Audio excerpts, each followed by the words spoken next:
Kia ora and welcome to our COVID-19 update, brought to you by the Canterbury Employers Chamber of Commerce. At the time of putting this session together, we were a couple of weeks ago. This certainly wasn't the status that we thought we may be in today as we gear up to go into full lockdown across the country. So the aim of this session is to provide you with some answers to some of the information that you've received over the last week, to provide some clarity around some of the government response package, and also to make sure that we provide you with information that will help you over the coming weeks. Today is our first go at live streaming, and we would value your feedback following the session. Like many other organisations, we are doing what we can to reposition our services to go online, and we will be doing that over the coming weeks with some of our training and some of our events. We're also recording this session, and that will also go up on our website following the session.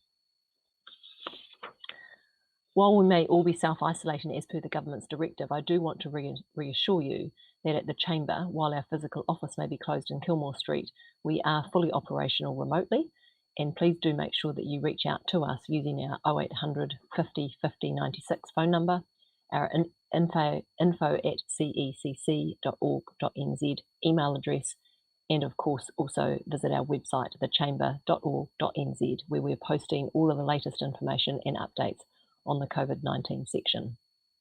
We've also established our own response team for all businesses to assist with any inquiries that you may have during these unprecedented and challenging times. So please do make sure that you reach out, you use your trusted advisors, including the Chamber, to make sure that you've got the support that you need. The one thing that we're not short of right now is information, and through our communications and our website, we're trying to ensure that all information specific to business is centred on those platforms. So can I welcome today our presenters and thank them for joining us. We have Dr. Ramon Pink, the Medical Officer of the Canterbury District Health Board, Benjamin Badger, the partner at KPMG and also a Chamber Board member, Andrew Keys, the Associate Director of Ashton Wheelans, Paul Mackay, the Employment Relations Policy Manager at BusinessNZ, and Regan Jackson, the Regional Labour Market Manager of MSD. As we know, things are unfolding very, very quickly, and we will do our best to respond to the questions that you pose for us today. But I'm sure you will also appreciate that many of the questions remain unanswered, and we're working with government officials to get clarity around some of those things that have been announced, particularly over the last 48 hours. So what I'm going to do now is I'm going to hand over to our first speaker. Before I do that, can I just acknowledge and thank the Chamber's principal sponsor, Westpac, for their ongoing support, and our major sponsors, Enable and Orion, who continue to provide us with the support to enable us to do what we do for our business community. So our first speaker is Ramon Pink, Dr. Ramon Pink, the Public Health Physician and Medical Officer of Health employed by the Canterbury District Health Board, who has, I'm sure, been a very busy man over the last 6 weeks or so. So, Dr. Ramon, over to you. Thank you very much, Leanne. Tēnā koutou katoa. I'll speak very briefly about the organism and what we have been doing, and then some key things which I think are important for employees. This organism, coronavirus, is not is one of a family of viruses mainly found in animals, and a few of those have entered into the human population, and this is one of those. The virus itself is spread by droplet transmission, meaning when you cough or when you sneeze, the droplets that come from your mouth and from your nose travel about a metre radius from you, and they can obviously land on somebody if they're close to you or onto surfaces. Those are the two ways that you can become infected by the virus, either touching a surface that's been infected or by directly being sneezed or coughed on. So it's vital that physical distancing happens, and this of course has been the message that we've been putting into our community. Our efforts in public health have been at our border, and currently we are involved with following up on any confirmed case of COVID, and then isolating the confirmed case and isolating the close contacts, household contacts, and then identifying any other contacts that the confirmed case has come into contact with. And through that, we are hoping to try and stem transmission in our community. As we move forward, and we're heading obviously into lockdown as of midnight tonight, that truly does reflect that distancing is critical to stop this transmission. With that, however, you have people in your communities where it's vital that when they're in that situation and your employees working from home, that some really simple measures are undertaken, including hand hygiene. I'm sure we've all heard about this before. It's a mainstay. Hand hygiene, washing your hands particularly after you're blowing your nose, preparing food, before you prepare food, after the toilet, all of those opportunities. Water, hot water and soap, or alcohol gel that has 70% of alcohol in it. Social connection is really vital. So although we are talking about physical distancing, social connection is absolutely vital. And so encouraging connection with neighbours, talking over the back fence, obviously at a distance, talking with family, talking with friends is really, really vital for well-being. Developing a daily schedule is really important as well. Having set things that you do at each time of the day, it might be whatever it is that works for you, is really important to get you into a rhythm and to keep you moving, keep your momentum happening. So structuring of your day is really vital. The obvious things of eating well, sleeping well, and exercise, we also are wanting to encourage. They may seem obvious, but in this time, it's really important that we maintain those simple things as well. We are aware that our supermarkets are going to be open, and so making sure that we have adequate supplies is vital as well. I think I might just leave it there and leave it for questions for later on. Thank you very much, Leanne. Thanks, Ramon. Really appreciate that. Some very good messages there. Our second speaker this morning is Regan Jackson, who is a Regional Labour Market Manager from the Ministry of Social Development, who will talk about the wage and leave subsidies. And I know we have certainly fielded a lot of inquiries from businesses across the region around this. So hopefully Regan can provide a little bit of clarity on some of this, and we will continue to also receive your questions following Regan's address. So over to Regan. Yeah, good morning. Thank you, Leanne, and morena koutou, everyone. I just want to acknowledge the unprecedented and quickly changing situation. And as Leanne said earlier, we're currently working through a huge amount of detail, which is unknown due to the quick decisions and announcements that are being made. So really appreciate your patience as we navigate through this temporary way of working, which where no man or woman has actually been before. We'll be sending regular updates out to our employers, but if you have any inquiries regarding the COVID-19 wage subsidy and other assistance, please send them to our new email address, which is rrt_canty, CANTY, at msd.govt.nz. Now, whilst we may not have all the answers, we will commit to getting these for you.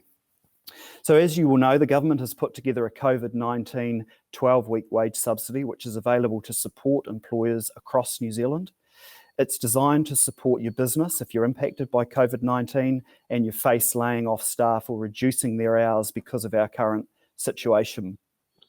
The wage subsidy applies to all New Zealand employers, contractors, sole traders, self-employed people, registered charities and incorporated societies.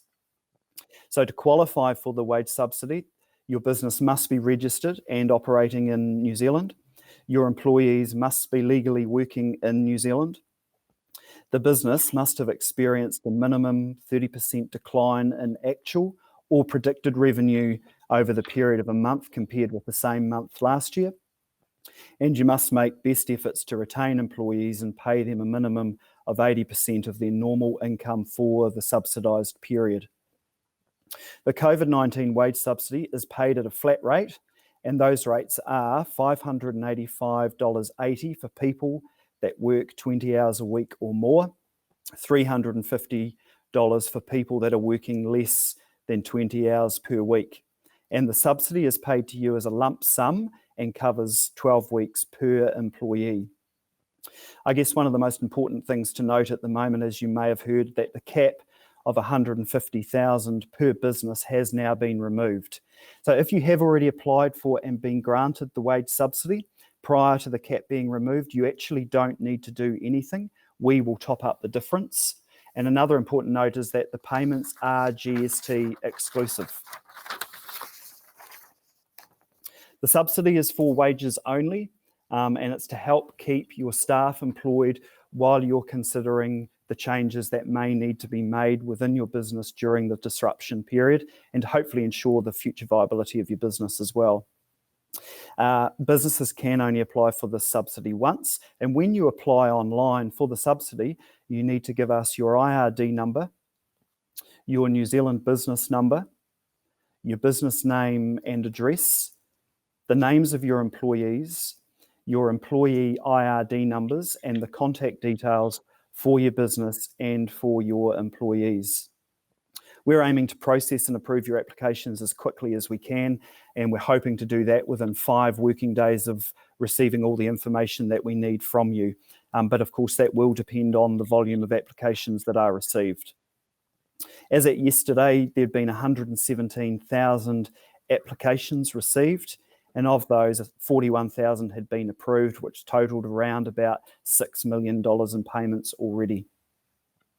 And the other product that I'm wanting to talk to you about today is the COVID-19 leave payment. And we know that self-isolation is an important way to slow the spread of COVID-19. So we have a leave payment available for people who need to self-isolate, who cannot work because they're sick with COVID-19, or they cannot work because they're caring for dependents who are either required to self-isolate or who are sick with COVID-19.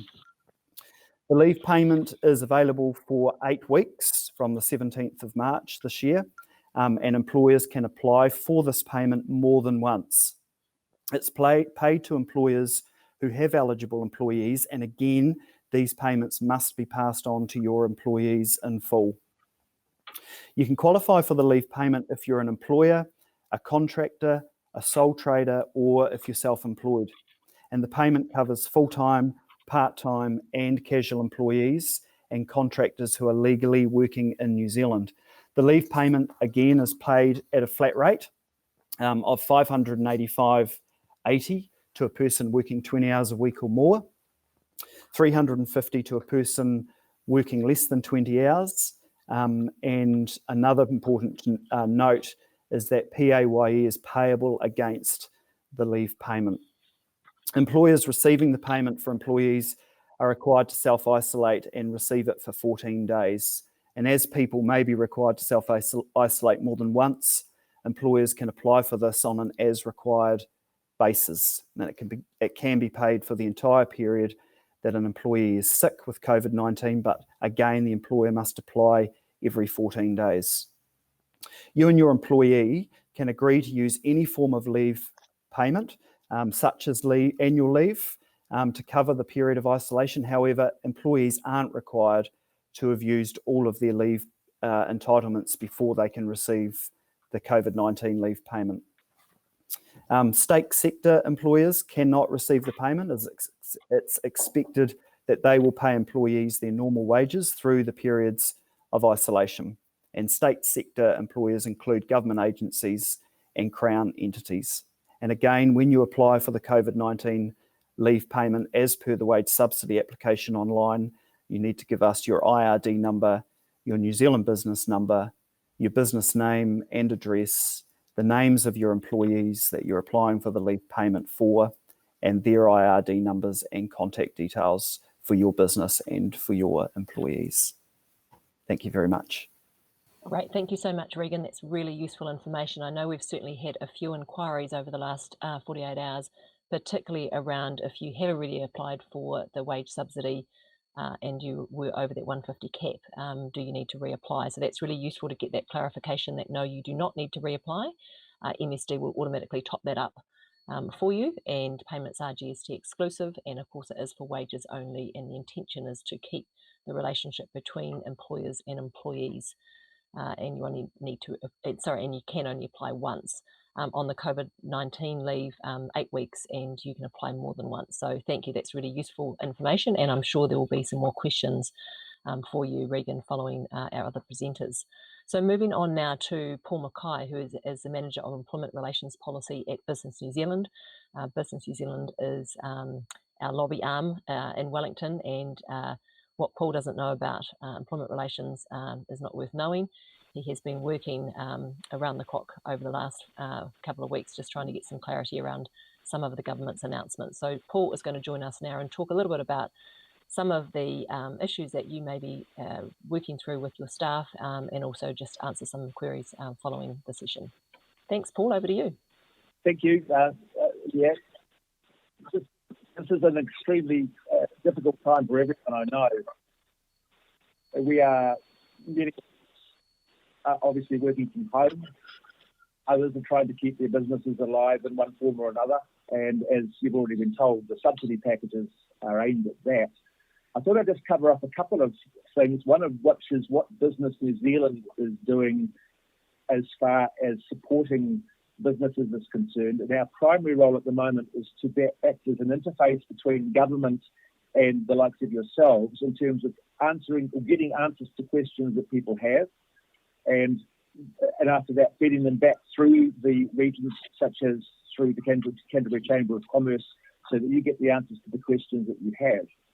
That process has only just got underway. So, for instance, the last 24 hours have seen a bunch of questions answered by MB, and they'll be fed through. They will answer questions like, for instance, the answer to the question you already know about, can the bottle store stay open? The answer is no, unless they're in the Auckland Trust. Can the warehouse stay open? The answer is no. So those sorts of questions are being answered in terms of essential services. As far as wage subsidies are concerned, I think what you've heard is now already very complete. There are questions that still are coming in like, is the payment taxable? And the answer is the payment received in the hands of the employee is wages, and therefore all of the normal taxes apply. There's no relief on the tax, PAYE and the like. So in other words, treated as you would normally treat wages, because they are.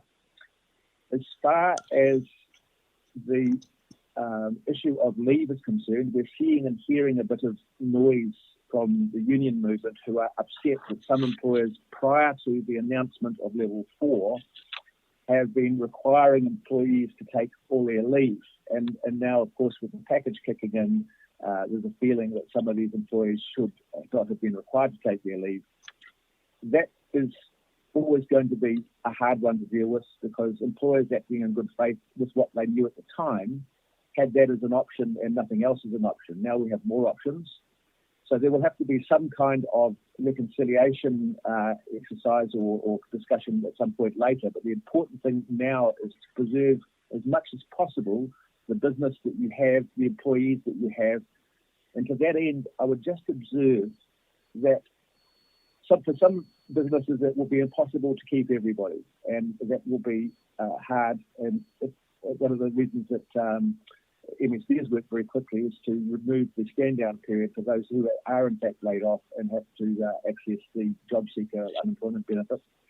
So that access has been made easier, but it is not ultimately, if people are laid off, of course, once recovery begins, those people are on the job market. They have to be re-recruited, everything else in terms of setting everything up. Their clock starts at zero as far as leave entitlements are concerned. So where it's possible, we are urging businesses to do everything possible using the subsidies to keep the employment relationship alive, so that recovery is in fact much quicker at the other end. So that's just as a general proposition. Just a word now on working from home, because many are. It is, and I'm sure you've seen a lot of the guidance already, but I will just reiterate that it's very important for effective working from home to follow as closely as possible the pattern of work that you would normally follow at your normal place of work. And that includes things like getting up at the same time in the morning, doing your breakfast and your morning coffees with catch-ups with staff, but also your ergonomics, particularly important. There's a kind of an ethos that says working from home and sitting on the couch with a laptop. That couldn't be worse if you do that for any extended length of time, if you're going to be doing this 4, 5, 6 weeks. So when you can, set yourselves up in a situation which doesn't have to be dismantled every time you have a meal. So find a space that you can use as a permanent workspace and treat that as if it were the office or your place of work. The other thing is to maintain contact with your workmates. Some of us, myself included, have workmates who are otherwise, work is their life, and at this particular point in time they can feel extremely isolated. So it's particularly important that you take the time to just make the social calls that you would normally have around the water cooler and just check in on people and make sure they're all right, share the joke. One of the things that Business New Zealand is doing is at 3 o'clock in the afternoon we'll get together on a video call and do the crossword puzzle or the quiz, because it's just one of those things that keeps the structure and pattern of work alive, so that when we resume in a few weeks' time, we basically don't have to change our patterns of behaviour back.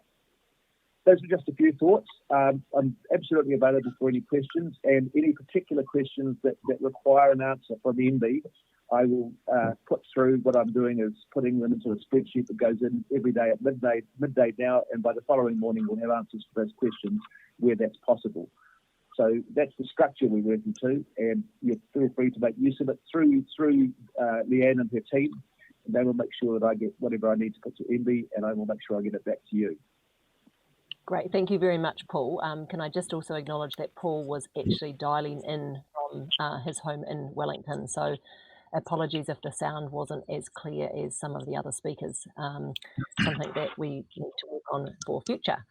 Look, some key messages there from Paul, and I think the one that is really important is use us as your interface directly into government via Business New Zealand. We really are getting information directly from government ministers and officials, and so the more information that we have from you, the more we can make sure we get clarity on some of these things, and also the more we can identify and help the government work out where there are gaps. So please do make sure that you continue to engage with us on that. The best way of getting that information through to us is either through our 0800 50 50 96 number, or through our email, which is info@cecc.org.nz. Some really practical information there from Paul around following the same routines and trying where you can to have regular communication with your team. I know that will be difficult for those of you who have young people in the same household. We are experiencing that here at the Chamber with many of our team. So I think we all recognise that this is not business as usual. So on to our next speaker now, who is Benjamin Badger, as I mentioned earlier, a partner at KPMG and also a Chamber board member, who's going to talk through a little bit about managing cash flow, and obviously with the government announcing their trying to remember what it was called, the working capital package yesterday, he'll touch a little bit on that as well. So over to you, Benjamin. Hi everybody. Just getting used to the technology here, so a small apology. But look, I think this is obviously unprecedented times, and when we sat on our beach towels at the beginning of 2020, no one thought that we'd be planning for disruption as we are now. Key thoughts, I guess, is that cash is king at a time like this, and cash or liquidity really just gives us the ability to make decisions. So it gives us the time to plan, time to evaluate, and we've seen a raft of initiatives coming out. So I think we can all thank successive governments for putting us as a country in a position where they can provide swift and decisive relief. The subsidy packages we've seen, the wage subsidies and the emerging banking packages, an excellent sort of starter for 10. Most of you will have already seen that the banks are offering interest only as a first port of call. That's a pretty obvious place to start. They've been looking at loan holidays, so creating the ability for people to capitalise their loans, and that's now both for business and retail customers. And as of yesterday, we've seen the first look at a tripartite arrangement between the Reserve Bank, the government and the banking sector, aimed at targeting specific relief to businesses turning over sort of 250 to 80 million. So that's a big part of the New Zealand market, and I know there's work going on outside of that set of businesses.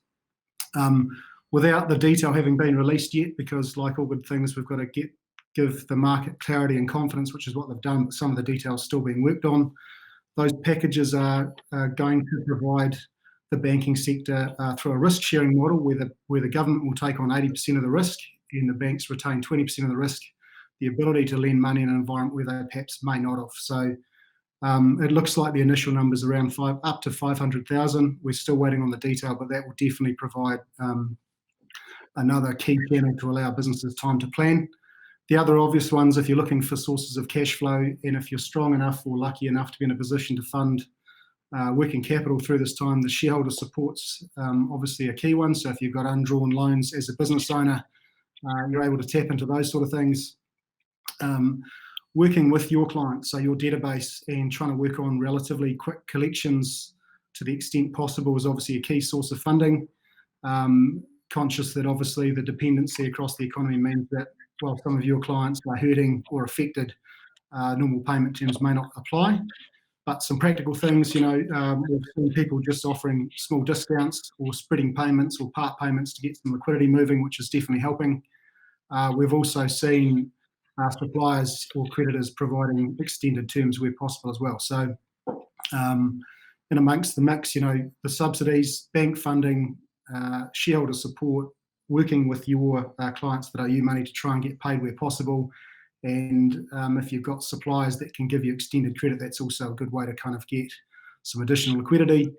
A pitch for the advisor community, as a business owner, it's quite often a lonely place. So just having someone to bounce ideas off and check in with is really helpful, both from a functional business perspective and be from a social perspective as well. But working with your advisors that can help you, plan in detail around what the cash flow impacts of this environment look like on your business, and recut your business, think about your cost base, think about what the impact of timing is going to look like on cash flows, and setting up a sort of a regular rhythm around checking with those people. So your bankers, your lawyers, your accountants, your commercial advisors, people like the Chamber, are all key that we stay connected at this time.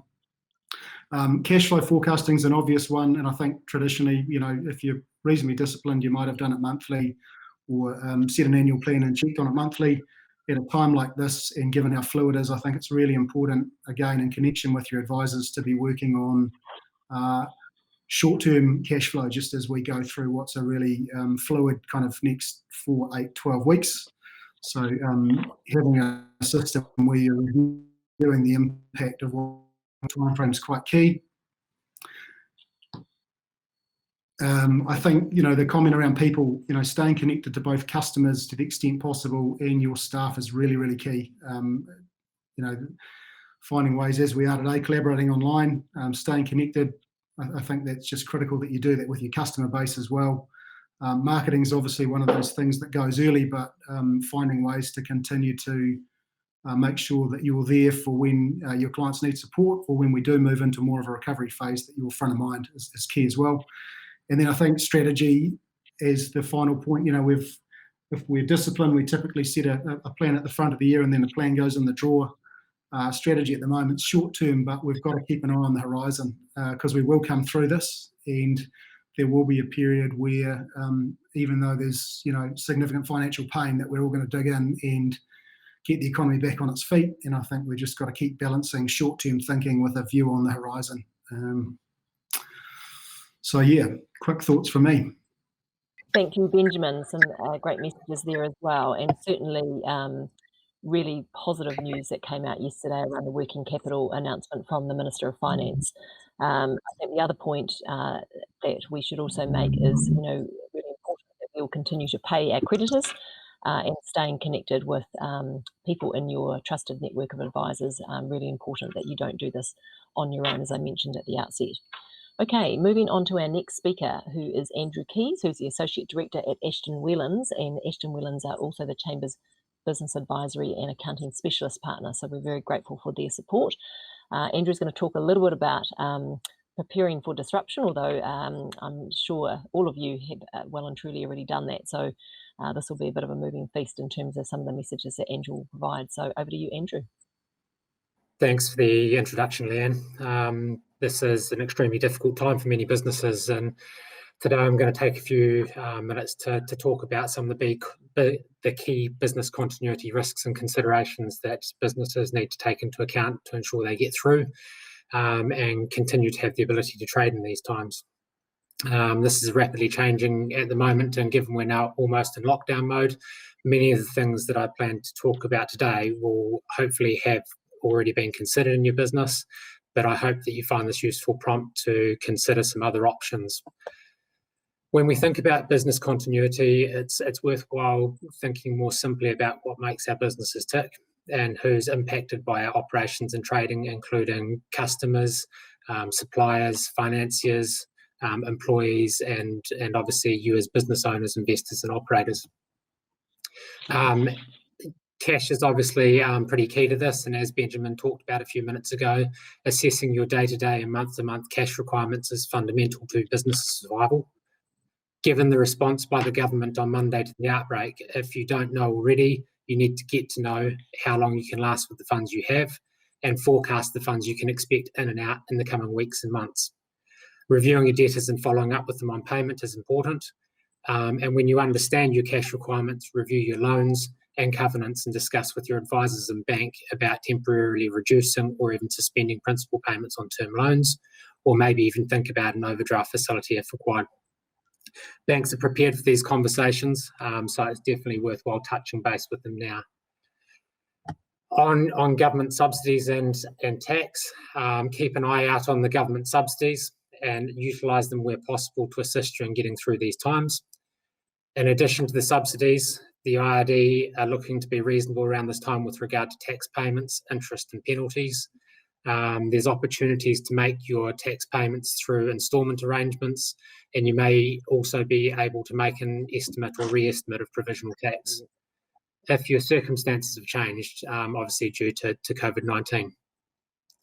There are also some extensions to filing dates available, and there'll be some opportunities for late filing fees to be remitted in the event that it was late due to COVID-19 as well. So it's worthwhile speaking to your tax advisor or accountant about the best way of managing your tax payments. From a customer perspective, we're in a rapidly changing environment at present, and every business is in a different position. Firstly, when considering customers, you need to think about your customer base and understand that the demand for your products or service might be changing. For example, as two extremes, we're seeing obviously supermarkets are seeing unprecedented demand at the moment, but the likes of travel agents are less fortunate with the services that they're providing. Those that are essential services will be less concerned from a business continuity perspective, but those shutting doors with no revenue streams are certainly more alarmed. And in addition to this, it's worthwhile considering the impacts on each product or service line within your industry, as some may be impacted more than others, and there may be some opportunities within this. You may need to consider whether any customer contracts will need to be reviewed and determine whether there are any possible breaches and what the impact of this potentially looks like. It's best practice to have clear, direct and proactive communication plans with your customers to ensure that they're aware of your intentions, as well as what plans B and C look like should something change with plan A. From a supply chain perspective, it's key to identify critical suppliers. And when I say critical, I mean anyone that will significantly impact on your business continuity. For example, have you considered an event that if one of your key suppliers cannot ship or cannot manufacture, is there any readily available substitute product or supply that could step in to allow you to provide the goods or services you rely upon for your revenue streams? Not only looking at your own business, but the impacts of your suppliers' businesses is important. So if you expect to be able to buy from a supplier and they can't buy from their supplier to produce what's required for you, then you still have a problem. Looking at the wider picture of the supplier is critical to planning your response, especially with associated freight and logistical issues at the moment. Over the last month, we've seen this more from an overseas perspective, but given the current lockdown position, we'll start seeing this from a local perspective now too. Again, communication is important in the supply chain. Open communication will allow you to plan for supply disruption, and even just asking questions and quizzing your clients on their plans for business continuity in the event that an outbreak worsens to see what that impact may look like for you. For employees, roles and tasks, as a result of the guidance this week, we need to consider that our employees in isolation may be out of the business for a minimum period now, and identify staff that are fundamental to our operations and consider what options we have at our disposal, including things like working from home, managing risks through task sharing, or making sure we've even got the right signatories and approvals to get things signed off in the event that somebody's out of the business. In terms of remote access, cloud storage and technology, Canterbury's probably one of the regions which is most capable of implementing this, given the challenges that the region's been through in the last 10 years. But it's worthwhile reviewing storage requirements, data access and hardware requirements for remote working. Also, we need to make sure that that we make the time to make sure that all these work and test them before we put them in place. From an insurance perspective, the advice that we've received is that most insurance policies won't cover business interruption for the likes of COVID-19, as it generally fall under the exclusion of being a pandemic. However, every policy is generally tailored to a business, and all that we can suggest is that you discuss with your broker or insurer to understand what your policy does and how it responds to COVID-19. So these are some of the key business continuity issues many businesses face, but are no means an exhaustive list. Given the rapidly changing responses from government departments and businesses, we suggest you keep up to date on developments through the right channels and plan for a level of disruption that is individual to your own business. Thank you very much. Thank you, Andrew. Really appreciate those very useful comments that you have provided. We're now going to move into our Q&A session, and we have had a huge amount of questions. We may not be able to get through all of them, but we will continue to respond to them via the online channel for those that we cannot get to. There's a couple that have come through that I'm going to start with before I hand over to some of our panel speakers. One of them is around, as a business owner, am I still able to come into work? Would there be if I'm on my own during the lockdown? So this is a question that I have actually raised directly with a couple of people in government circles, and the very clear message from the Prime Minister is the importance of going into lockdown is to restrict the travel of people or the movement of people around our city, around our country. So the intention is that where you can work from home, you should work from home rather than travelling into the office each day, unless, of course, you are an essential service. So that is the suggestion on that one. The second one is of a similar ilk. As a business owner, able to access their place of work to retrieve items such as servers, backups, maintenance, etc. Businesses will remain closed to staff and visitors. Again, a similar message. If you need to do that, I would suggest that you do that today, because as of midnight tonight, we are in lockdown, so you will not be able to go into the workplace to do that for the same reasons that I just outlined before. Okay, a lot of the questions that we have got are aimed at Regan. So Regan, look out, they're coming your way. There's obviously a lot of clarification around some of the points that you made. So I'm going to start off by asking you, Regan, what's the difference between self-isolation and government-enforced isolation for the purposes of the leave subsidy?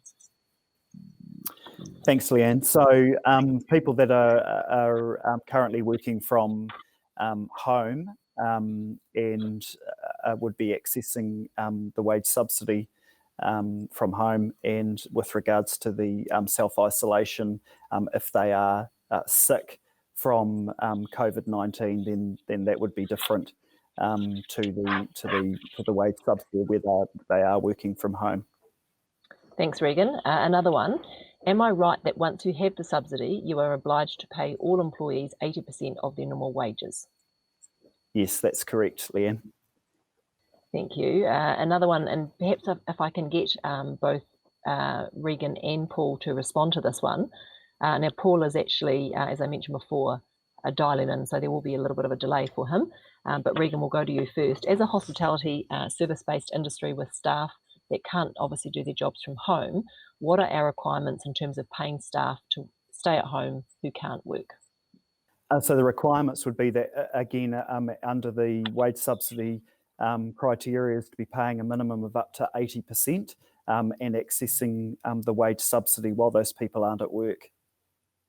Sales reps who are paid a retainer and commission, do you have to pay just the retainer, or do we need to pay the retainer and top up the commission they would have gotten if they were able to sell products? Yeah. Thank you. Good question. I don't have the detail of that, but we'll make a note of it and definitely get back to you on that question. Thank you. Another one for you, Regan. What about if you are an essential service, if a worker has to self-isolate, are they covered under the wage subsidy? They do have a medical certificate. We will clarify that, but under the current protocol rule that's been put in place is that if they're required to self-isolate, then they'd be accessing the COVID-19 leave payment. But we will clarify it, like I say, and get back to you. Thanks, Regan. One further one, how do we record the wage subsidy in the wage software, e.g. irregular payment or special leave, and is it subject to KiwiSaver, PAYE, ACC? In terms of clarifying it, is that in the wage software, is that in with regards to the application when you lodge the application, or your own wage software in the platform that you use? I'm not really too sure around that one. So if we can get some clarification around that, and then we can get a response to the person who's asked that question. Great, thank you. So whoever asked that question, if they can perhaps just clarify that, and we will certainly come back to you on that one. Couple more for you, Regan. One of my clients received a payment, but it was only enough to cover 2 weeks. Is MSD making several payments? So the payment in regards to the COVID-19 leave payments need to be lodged with us each time. So it's paid for up to 14 days. The other payment with regards to wage subsidy, again, possibly a wee bit more clarity around the question. But if it's with regards to the wage subsidy, then the person would need to be applying for that once. And if it was prior to the cap being removed of 150,000, then we will rectify that and top it up, so the employer won't need to do anything. So one further one, can you claim both the leave payment and the wage subsidy for the same employee? Fantastic question, and we've just been talking about that this morning, and we're seeking some further information on that at the moment. So again, I'm really, really sorry. This is, like we talked about at the start, so many decisions are being made, and we're still trying to get clarity around that. So as soon as we have an answer to that, we'll get back to you. And are the wage subsidies then subject to holiday pay, i.e. 8%? Are employees building up holiday hours while on the wage subsidy? Good question. Really good question, and I would say yes, that the leave entitlements, etc., still continue to be calculated during that period. But again, we'll definitely clarify that and come back to you. Thank you, Regan. I don't think Regan was expecting to get 100% of the questions, but it looks like you are. This is one that maybe, Regan, you may have to come back to people about as well, and it's certainly one that we will seek some further information from Paul on. Can you top up some of your employees up to 80% of their normal wage when receiving the subsidy, and elect to top up others more? So I guess some just get the wage subsidy, and some you might want to top up to the normal amount, particularly where less would take them under the minimum wage, even though they're at home, and not working due to lockdown. Yeah, that is a good question, actually. And again, thank you for preempting the fact that we probably need to get some more detail around that, Leanne, and we will get back to you. Thank you. And another one, if employees choose to self-isolate, are they to use the annual leave or leave without pay? So with regards to the COVID-19 leave payment, the employer and the employee can negotiate between them both, just with regards to what they would be accessing. And like I said in my presentation, they don't have to exhaust all of their annual leave or sick leave to be able to access the COVID-19 leave payment. Thank you. Just one other one to give Regan a slight breather. There's one around, as an essential service transport provider, how do we determine what transport is considered essential by the government? This is one of the questions in one of the points of clarification around the essential service list that we are working through directly with the government on. So we don't have an answer to that particular question, but we will certainly elevate it and try and get a response for you on that one. Regan, another one for you. If people are self-isolating and are not sick, do they get the leave subsidy? Yeah, if people are choosing to self-isolate, or if they're self-isolating because they are sick, either way, they can still access the leave payment. And does the 80% apply to the leave subsidy? I'm not sure of that one, but again, we'll clarify that one. Sorry, I'm reading these as quick as they come in, so I might be asking you questions that we've already asked. Is the wage subsidy scheme only for those that can't work at home or for all employees? Also, for the 30% revenue decline, does this need to be each month or just for 1 month? So the COVID-19 wage subsidy is for people that cannot go to work. So businesses that have actually closed. If they're working from home, then people wouldn't necessarily be accessing the wage subsidy. And the second part of the question, I'm not too sure on the detail around that one, and we'll get back to you. Great, thanks, Regan. I think we've now got Paul who can hear us. So Paul, this is a question for you. Does the employer need to top up to make the 80% of their wages from their own pocket or negotiate with staff to take their annual leave? That's a question we've asked MB this morning, and we're waiting an answer as we speak. Because the MB's position is that employers must commit to pay staff at least 80% of their income while they're subject to the wage subsidy scheme. That does beg the question of where an employer is unable to pay that much. What happens then? And I'm waiting for an answer on that particular part. As a follow-up to that, we've also asked MB if the business can't afford to pay up to 80%, can they pay the subsidy only? And MB's position on that at the moment, what I've just got, is under the scheme, you must commit to pay at least 80% of the employee's income. However, best endeavours mean that the employer and employee can negotiate an alternative approach. For instance, the employee may accept a 60% wage. That means more of their workforce colleagues can also be paid some income. Such best endeavours need to be documented to prove that that was in fact a kosher arrangement. So it sounds a bit fudged in the sense of one hand they're saying you have to pay 80%, and on the other hand they're saying use best endeavours.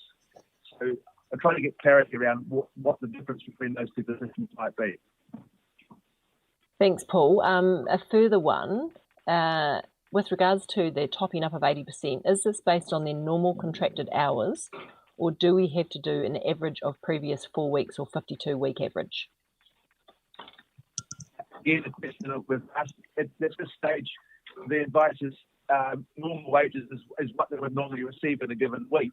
So that would include typical allowances or commissions that they would receive in the normal week. An analogy would be relevant to pay under the holiday. That, as I said, in the circumstances, may not be possible. So we need some further clarity around what the subsidy is aimed at in terms of the 80%. As I said earlier, we've got a process where we will be putting all these questions to MB every day, and they've committed to giving us answers by the following morning. So pretty much every day we will have answers to the previous day's questions. Thanks, Paul. So for those of you that couldn't quite hear Paul on that last response, these are the sorts of questions and the sorts of feedback that we do need from you so that we can elevate these straight into government, and we will get answers overnight where we can on these issues. What we will do is we will make sure we are providing those regular updates and information on the Chamber website. So that's thechamber.org.nz, and there is a COVID-19 page. So please make sure that you do connect in with that, and we will also provide regular information through our communications. Just a couple of questions in regards to essential services. Clarification of essential services. We are a supplier to the supermarkets of wine and beer. Are we able to stay open and supply? What I suggest you do is again go onto that Chamber website. There is now an updated list as of this morning of essential services. And there is also now, I believe, live an 0800 number that should be also posted on our website where you can ring and get that question answered directly. The other one is, what about if you work on your own and can't work from home but still need to travel away from your home to get to your workplace? The answer to that one is, if you are an essential service provider, then you can operate. If you are not, then you cannot. If in doubt, please also check the website and phone that 0800 number. Regan, we've probably got a couple more for you.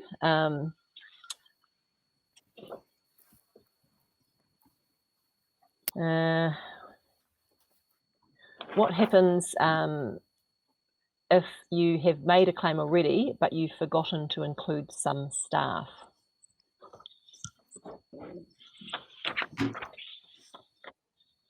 Yeah, and during a time like that, naturally can happen, and that's absolutely fine. So what you can do is that you can resubmit for those staff that you haven't previously made a claim for under the wage subsidy. Thanks, Regan. One query: when I applied online for a client, it doesn't give you the option as to if it was for the wage subsidy or the leave subsidy. I presume that MSD made the decision based on our answers. Is that correct? Well, as far as I know, there's a section for the leave payment that you're requesting, and also the wage subsidy as well. So what I would suggest the employer does that's asked that question is to contact our 0800 number and just seek clarity around what they've actually received the payment for. Thank you. If a new staff member is contracted to start on 1 April, will they be covered by the wage subsidy? Yes, because it's about the future intent of the company and what was intended during the period of disruption, and because the wage subsidy is paid for that 12-week period for business continuity purposes, that person was going to be working for them. So that would be something that they could claim for, but we will double check that and get back to them with an answer on that one. Great, thanks, Regan. We're a tourism business with seasonal staff that would ordinarily finish in 6 weeks' time. How do we go about getting the wage subsidy for them for just the time they would be employed?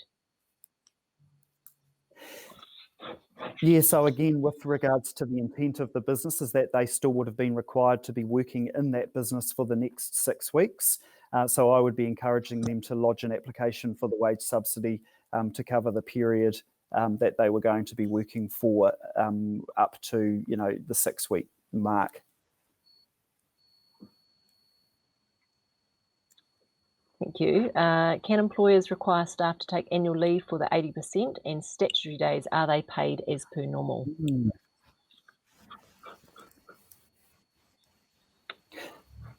Statutory days would be paid as per normal, but in terms of staff taking annual leave, if it wasn't initially intended, then I wouldn't have thought so. But we'll get some clarity around that and get back to the person who's asked that question.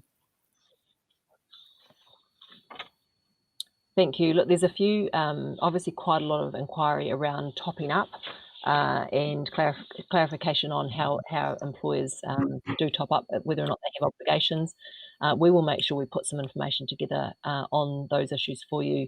As Paul Mackay mentioned before, he is constantly working to get clarification and answers on some of these questions. So just keep an eye on that website and we'll make sure that we provide some clarity around those issues as we get more information. And again, quite a lot of inquiries again on whether or not people are classified as essential services if they are supplying to food processing companies, etc.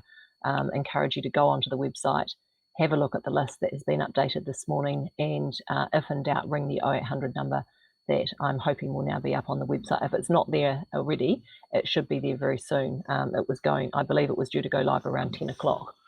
Okay, some other questions coming in. Regan, one for you. Surprise, surprise. When the wage subsidy payment comes into your company bank account, how do you treat the payment from an accounting perspective? Actually, that may also be a Benjamin question. So Regan, we'll try you first. Yeah, and I'd probably pass that ball to Benjamin to see if he's able to answer that one. If we can't, we'll certainly get an answer. Benjamin, have we still got you online? Oh. Looks like we've lost him. Yeah. We might go to Andrew. Sorry, we might go to Andrew. We've lost Benjamin. Andrew, are you still online, and can you answer that question if you heard it? Yes, I'm still here. So certainly in terms of the income, it's obviously meant to be to cover wages.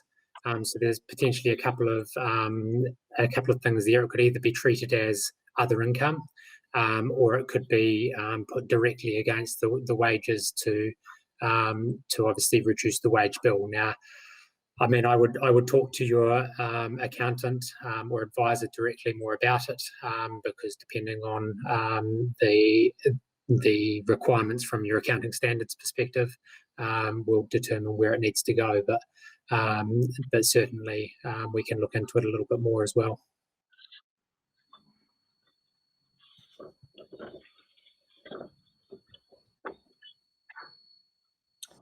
Thank you. There's a couple of more questions around the essential services. One in particular, our products are used in medical research overseas, including for COVID-19. Could our production be considered an essential service? I would say probably most likely, but again, go to the website and just hopefully the 0800 number is there, and give them a call, because you'll get a reasonably instant answer, I expect, on that one. There's also one, we obviously need a lot more clarity around the subsidies to ensure we are doing the right thing. I think there's probably 2 points of contact there. Obviously, MSD can respond to any direct inquiries. And also, I would encourage you to phone the Chamber, 0800 50 50 96. We have our own response team, as I mentioned at the outset, and our HR advisors can certainly help you and with making sure that you are doing the right thing.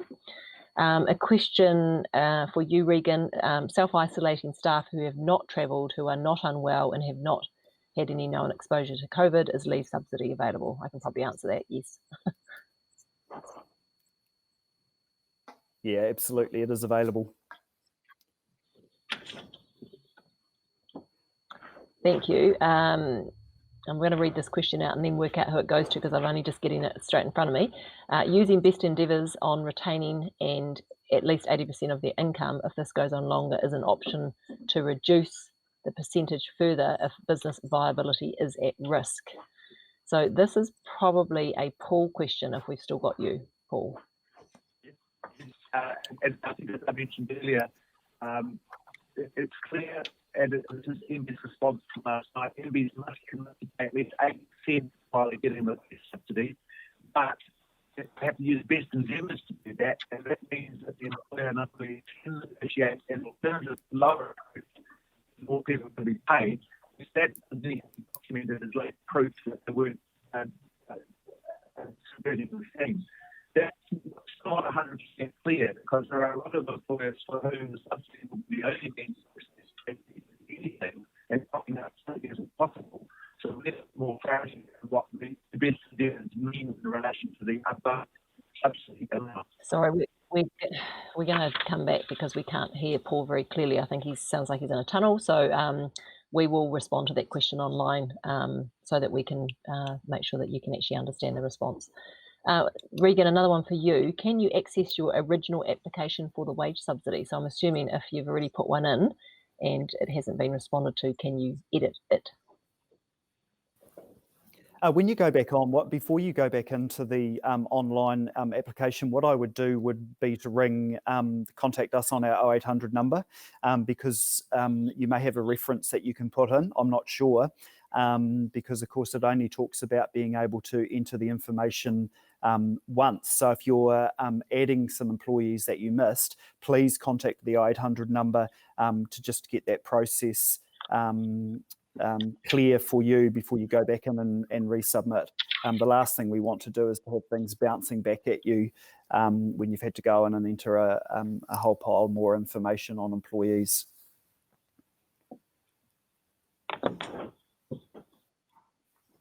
Thanks, Regan. This might be one for, we'll try Benjamin again. I think he is back online. How will the wage subsidy, I'm assuming when they say will, how will the wage subsidy affect end of year payroll processing, which is due next week? No, maybe we haven't got Ben. What about Andrew? Can you respond to that one? From a payroll perspective, I don't think there's too much change, but again, I'd need to look into it in more detail. Obviously, the payroll will be processed as usual, and be reduced for obviously the level of pay required. But again, I'm happy to look into it and get back directly on that. Thanks, Andrew. That marks the end of our first live stream session on COVID-19, and we will continue to bring you further updates as we get more developments over the coming weeks. Thank you to all of our speakers who've taken the time to be with us today. I appreciate it's an incredibly busy time, and thank you to all of our viewers who have streamed into this session today. We will continue to respond to your questions, and please do keep an eye on the website, thechamber.org.nz, under the COVID-19 section, and we will make sure that we bring you more information on clarity around some of those questions that you've raised today that we haven't been able to respond to in full. We will also ensure that we continue to advocate both directly and through Business New Zealand for further support, and to make sure that we're elevating those inquiries and those concerns that you may have where appropriate. It's at times like this that we cannot underestimate the collective power of working together and supporting each other to get through. Please make sure that you reach out. Use the Chamber as your trusted advisor. Kia kaha, kia ora.